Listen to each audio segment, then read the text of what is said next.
nuevamente buenas tardes.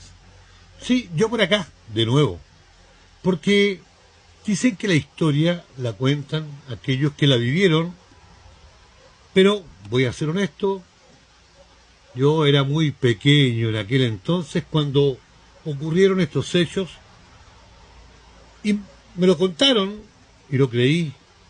¿Y saben qué? Me gustaría que ustedes también lo escucharan. Y a propósito de las pensiones, miren, amigos, escuchen por favor con atención. A propósito de la reforma de la ley de pensiones, lo que acordó Chile Vamos es muy parecido, y yo lo recuerdo muy bien, a lo que el presidente Jorge Alessandri, con los apoyos del Partido Liberal, del Conservador y del Radical, tuvo que hacer por presión norteamericana, que fue la primera ley de reforma agraria. Esa ley estipulaba que a los expropiados se les pagaba al contado el campo. Antes de eso, ya la Iglesia había parcelado y vendido todas las tierras que le habían dejado en herencia para facilitar la entrada al cielo. Pero esa ley de reforma agraria se debió a que el gobierno, a través de la Dirección de Industria y Comercio, DIRINCO, fijaba los precios desde la alcachofa a los limones, las lechugas, los tomates, los pepinos, las papas, el trigo, todo. Existía un monopolio estatal de compra, que era la ECA, Empresa de Comercio Agrícola, que compraba el trigo y los granos de los productores al precio que fijaba el gobierno. Como esos precios por razones políticas siempre eran presionados a la baja, el campo dejó de ser productivo y por eso quedó botado. Al presidente Kennedy, que Estados Unidos era un donante masivo de granos a Chile y muchas veces de otros alimentos también, de sus excedentes agrícolas, no se le ocurrió idea mejor que presionar por una reforma agraria, pensando de que el latifundio o el campo grande era el origen de este desabastecimiento. Bueno, luego asumió Eduardo Frei Montalva. Todavía el artículo 10, número 10 de la Constitución en esa época aseguraba que el expropiado recibía su plata al contado. Pues bien, se modificó con la mayoría absoluta de la democracia cristiana el artículo número 10, número 10 de la Constitución, y se permitió el pago a plazo. Con eso, rápidamente se comenzó a expropiar. Finalmente se dictó la ley 16.640, que permitía pagar a 30 años plazo con bonos, sin reajuste, pero con un 3% de interés anual.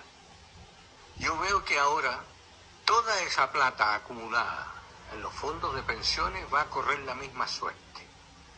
Esto es nada más que el primer pasito, al cual una vez más la derecha se prestó. Luego van a venir otros gobiernos de izquierda que van a ir modificando la parte que se lleva el fisco. Y así, en poco tiempo más, todos los fondos de pensiones, esto en el caso de la reforma agraria se demoró aproximadamente 6-7 años. En el caso de las pensiones puede que demore más, pero se terminó el sistema de pensiones de AFP. Acuérdense de mí. Es imposible que cuando el gobierno reciba una pequeña gotera, no aspire a que le entreguen un chorro y finalmente la fuente de los recursos, que desde luego se van a malgastar y finalmente van a terminar en los bolsillos de los operadores políticos. Les hago este pequeño discurso para los que estén en política, aprovechen de hacer esta comparación. La ley de reforma agraria nos llevó a la inseguridad alimentaria y a quedarnos sin alimentos, como lo confesó desesperadamente Salvador Allende pocos días antes de ser derrocado, que quedaba harina solo para 3 días. Por supuesto que Estados Unidos no mandaba ya sus excedentes agrícolas para Chile en ese momento. Es el principio del fin. Va a correr los fondos de los afiliados a la AFP, van a correr la misma suerte que corrió la propiedad agrícola en Chile en la década del 60. En una década van a haber desaparecido. Acuérdense de lo que les dije. Un abrazo. Ustedes ven, amigos, esa es la historia real. Cuando habla el señor de Alessandri, eso fue un proyecto que se llevó a efecto y que después en el gobierno de Eduardo Frei Montalva se llamó la CORA, la Corporación de la Reforma Agraria. Esa es la realidad. Y después, bueno, como los demócratas cristianos son traidores, porque es la verdad, porque gracias a la democracia cristiana, Allende, con un 31% de votos, logró posesionarse del país. Y es una verdad irrefutable, porque después esa CORA se transformó en, palabra del borracho del Allende, la tierra para el que la trabaja. Y ahí empezaron las expropiaciones y las historias que ustedes ya pueden conocer o han conocido o no les han contado aquellos, como lo que pasó en el Tume, el comandante Pepe, muy amigo de José Toá. Sí, claro, teniendo orden de arresto y detención, nunca lo hizo, habiendo expropiado y asesinado dueños de fondo. Y aquellos terroristas que eran a 30 aproximadamente, violaban a sus mujeres.